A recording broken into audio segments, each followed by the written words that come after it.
Happy Friday, Current Event fans. Here's your news for Friday, March 20th, 2020. Here's the latest news on COVID-19.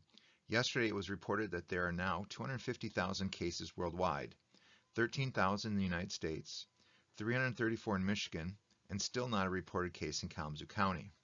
We have seen numbers jump, especially in Michigan, where the number of cases tripled in one day, mainly due to more people being tested and more labs evaluating the tests. Gavin Newsom, governor of California, has ordered its 40 million residents to stay home, the first state to do so. Only banks, grocery stores, food markets, pharmacies, and takeout restaurants are to remain open.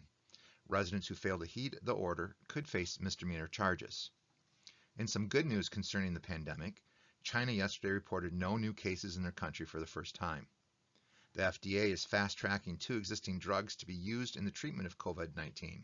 One is currently on the market as an anti-malaria drug, and the other is an intravenous antiviral that was used to successfully stop the Ebola virus in infected patients.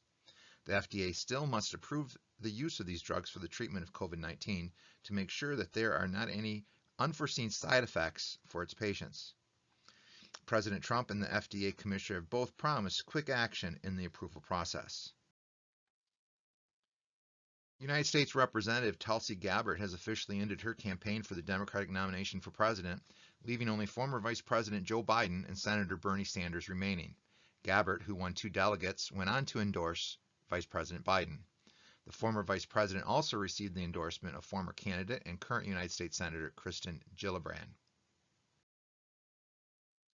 Many media outlets are reporting that 4 United States senators sold substantial amounts of stock after perhaps receiving briefings on the severity of the impact of COVID-19. Dianne Feinstein sold between $1.5 to $6 million worth of stock.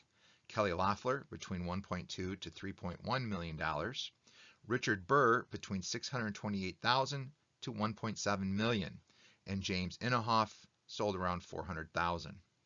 Feinstein and Loeffler both said their investments are in blind trust and they did not have prior knowledge of the sell-off. Some members of Congress are calling for the Securities and Exchange Commission to investigate the transactions to determine if there were any laws broken. I saw this cartoon on last night's news and could not agree with the message more. Big props to the true heroes of today, the scientists, doctors, nurses, and first responders. The least we can do is to maintain social distance and follow the Center of Disease Control guidelines, if not for our loved ones, but also for the caregivers. This is Mr. Ruska signing off for today. I will be back Monday. Until then, keep calm and keep on reading.